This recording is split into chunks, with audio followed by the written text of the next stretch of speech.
안녕하십니까. 파파의 트레이딩 룸입니다. 4월 3일부터 4월 8일 주간의 시장 흐름에 대하여 함께 연구해 보도록 하겠습니다. 지난주는 3월의 월간 캔들을 가까스로 양선으로 완성시키면서 마감한 한 주였고, 4월의 첫 거래일을 하락으로 출발하게끔 하는 주간이었습니다. 이번 주 역시 개인 사정상 직접 얼굴로 인사드리지 못함을 한 번 더 양지하여 주셨으면 합니다.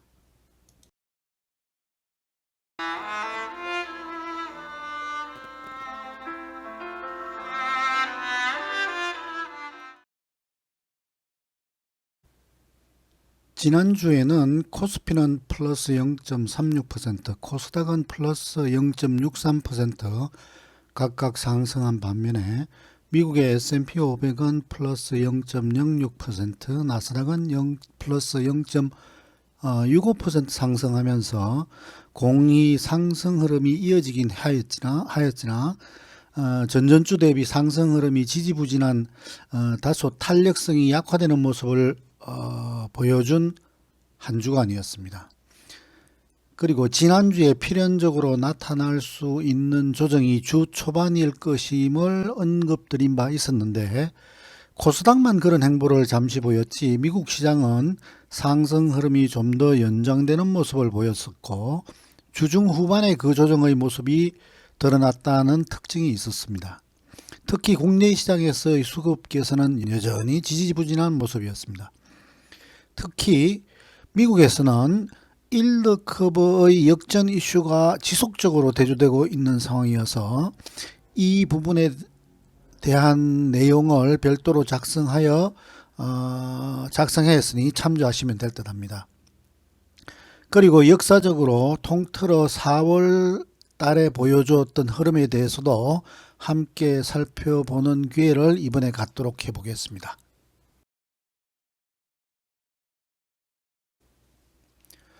우선 지난 16년 동안 보여주었던 월별 코스피의 특징을 살펴보도록 하십시다. 신기하게도 1년 12달 중에서 우리 시장이 가장 많이 상승한 달은 단연코 4월이었습니다. 월간 평균 상승률이 플러스 3.44%로 가장 앞섰고, 그 뒤를 이어서 12월달, 7월달, 9월달의 순서가 뒤따르는 모습입니다. 월간이 양선이냐 아니면 음선이냐의 분포도 수도 양선이 70.59%라는 최고 수준의 역사적 특징을 4월은 나타내고 있습니다. 1년 전체적으로는 6개월 상승하고 6개월 하락이 균형을 이루고 있고, 10월과 8월의 성적이 제일 좋지 않는 모습을 코스피는 보여주고 있습니다. 그렇다면 미국의 경우는 어떠했는지 궁금해집니다. 미국 역시 4월은 최고의 성적을 기록하는 달로 자리매김을 하고 있습니다. 단 한 번만 하락했을 뿐, 아마도 2012년일 거예요. 하락했을 뿐 모든 4월은 상승하는 대단한 모습을 보여주고 있습니다. 통상 이럴 경우에 왜 4월이 양호한가 이유를 찾고자 하는 연구도 있겠습니다만, 즉 실적 발표니 하는 등등 그 이유를 안다고 정답일 수는 확인할 수 없을 것이요, 설령 안다고 해도 우리가 하는 투자에는 하등에 도움이 되지 않을 겁니다. 그저 매 4월은 역사적으로 매우 양호한 결과를 나타내었구나 하는 정도면 족할 것입니다. 4월의 첫째 요일은 7월의 첫날 요일과 일치합니다. 미국의 두 번째 성과 좋은 달은 이상스럽게도 7월입니다.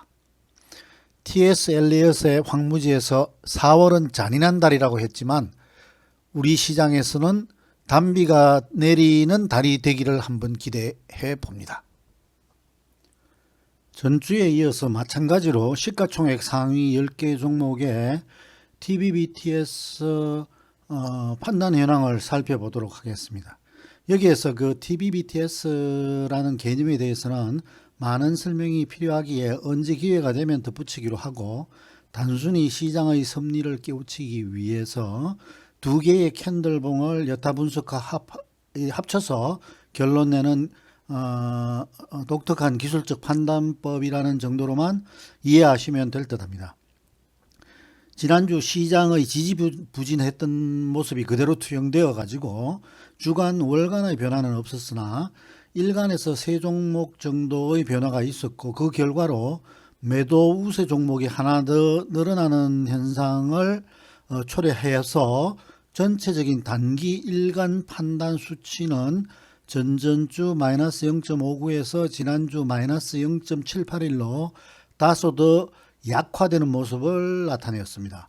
하지만 위계질서상 더 큰 상위에 위치한 주간의 수치가 강건한 매수에서 큰 변화가 없는 만치 당분간 상승 시도 흐름의 관점을 그대로 견지함이 합당하다고 판단합니다.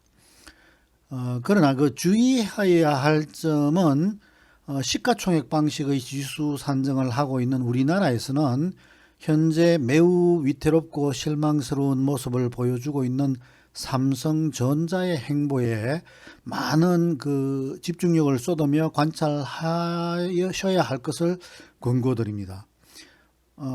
만약 이 한 종목의 배신은 어쩌면 전체 시장에 세칭 홀딩 효과, 즉 군집 효과를 만들어낼 우려가 있기 때문입니다.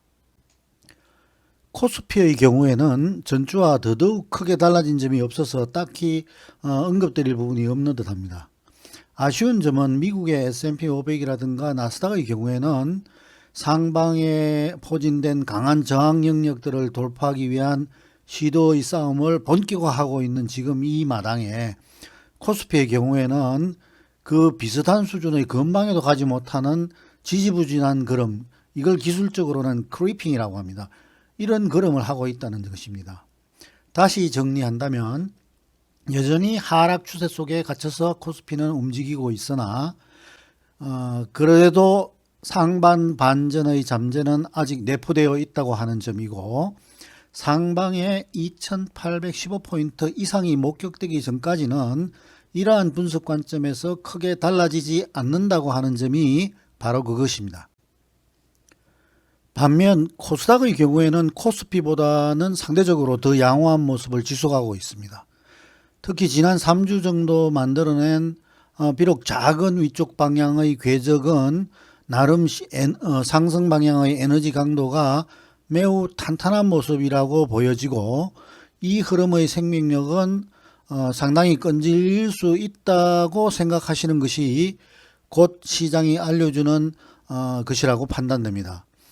1차적으로 933포인트를 지금 돌파한 마당에 위쪽에 있는 960포인트, 978포인트의 테스트가 얼마지 않아 있을 것임을 기대해 봅니다. 나스닥의 경우에는 추세 반전을 위해 돌파되어야만 하는 마지막 저항 구간에서의 전투가 현재 일진일퇴로 진행되고 있는 중으로 요약드려 보겠습니다.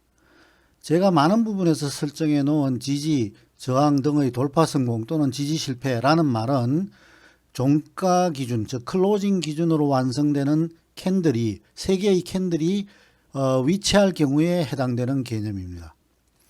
조만간 나스닥의 상방 14,350포인트, 14,515포인트의 돌파 성공이 언급되기를 한번 기대해 봅니다. 다만 저는 크게 선호하는 분석 방법은 아니지만 모양, 즉 패턴에서 지금 나스닥은 기존의 하락 에너지와 새로 탄생된 상승 에너지의 딱 중간 지점에 위치해서 있고, 전체가 대칭적인 궤적을 보이는 조짐이 있다는 점은 관찰 요소로 두어야 하지 않나 한번 생각해 봅니다. S&P 500의 경우는 앞서 언급해온 코스피, 코스닥, 나스닥 이런 것보다도 가장 양호한 모습을 지금 만들어내고 있다고 분석됩니다. 마지막 강력 저항선을 지난주에 마지막하게 돌파하기도 했었지만 주중 후반에 되밀리면서 직전에 돌파했었던 저항선에서 이제 지지받는 형국입니다. S&P 500은 향후 시장을 이끌 지수 대표 지수로 선봉에 설 것이 기대됩니다.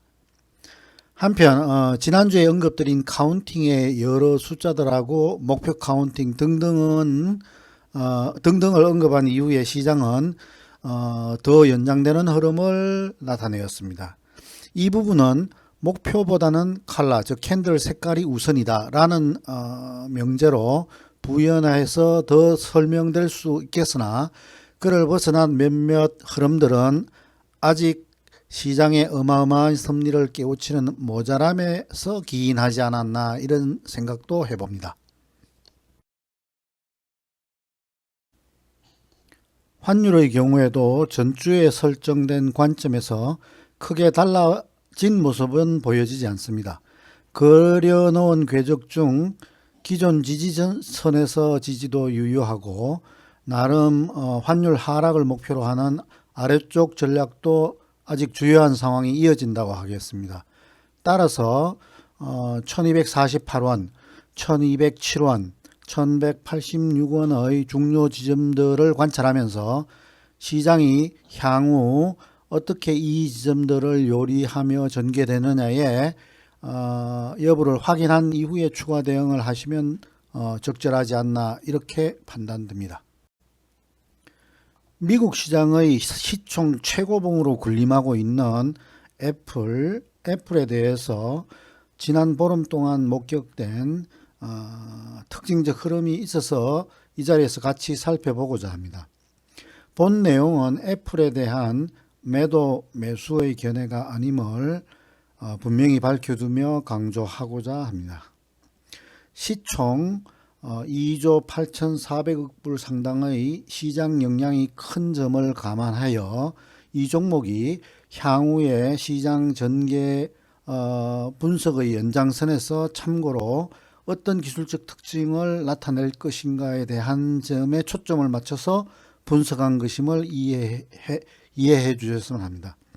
애플은 지난달 중순부터 연속 11일 상승하는 흐름을 시현하였습니다. 이 기록은 과거 10년 동안은 전혀 목격된 적이 없는 현상입니다.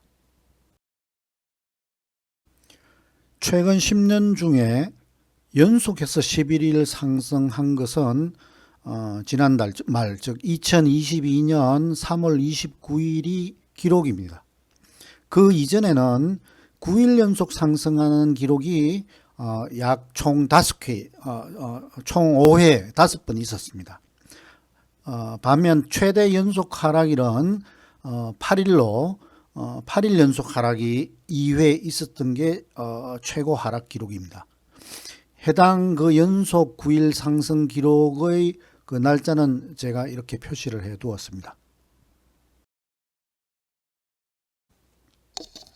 과거 9일 연속 상승한 이후의 그 뒤에 이었던 한 달 동안의 기간 동안의 애플의 궤적은 제가 위에 이렇게 캡처해 놓은 그림과 같이 다소간의 기복을 보이기도 했지만 모두 상승하는 모양으로 이루어졌습니다.